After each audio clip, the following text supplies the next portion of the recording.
pondered about the existence of God? Have you wondered about who he is and what his nature is? Well, my name is Alison Cooper, and today I'll be discussing the idea of God, and I will be challenging that it is a logical thought.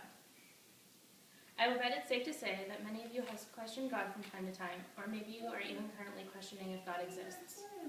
Because of my interest in education and religious studies, philosophy, and theology, I am able to give you a concise explanation of why theism, or belief in God, is logical. I'll be using the philosophical teachings of St. Thomas Aquinas, Immanuel Kant, and Dinesh D'Souza to prove that there is reason behind the idea that there is a higher power. My first main point is where life came from.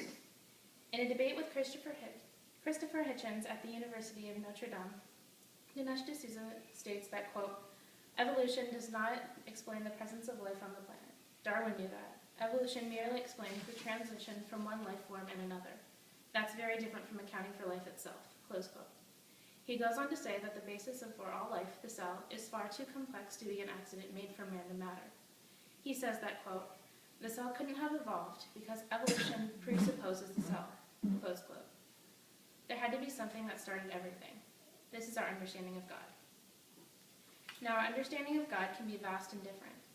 For argument's sake, I will be defining God as the fullness of love, goodness, reason, logic, justice, knowledge, power, and perfection, and the creator of all things. This understanding of God seems to be the most universal between peoples.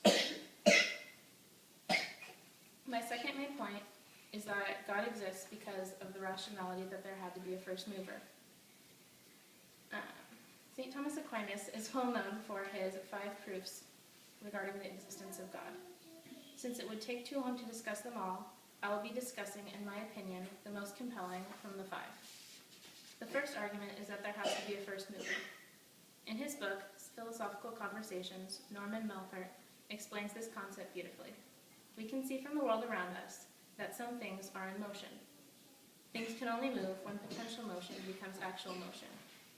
Nothing but actual motion can cause potential motion to become actual motion. Nothing can be potential motion and actual motion at the same time. Therefore, nothing can move itself.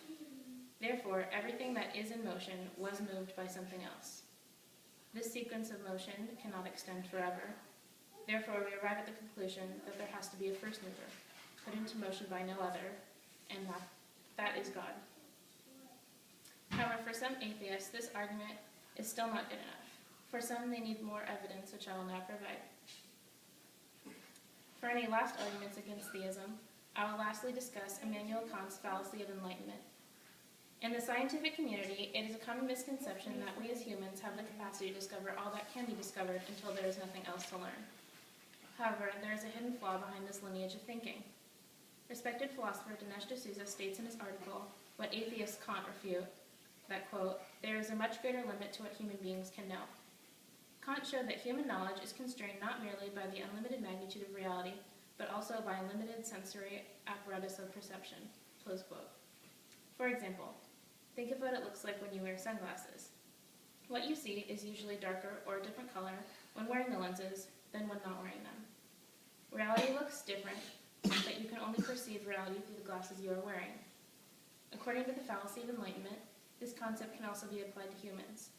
We only have 5 senses in which we experience in the world, and in that way we are limited in knowing the fullness of reality. For those who say there is no God, creator, or higher power, they are just proving Kant's point that they are attempting to interpret all of reality through the very limited vessel that is the human experience. To conclude, I have given you 3 examples of why God is a rational thought to have. From the ancient philosophies of St. Thomas Aquinas to the relatively modern philosophers of Immanuel Kant and Dinesh D'Souza, they have all given reasonable and logical explanations for theism. Because of the revolutionary philosophical thoughts by these inspiring men, it is safe to say that God does exist, and theism is logical.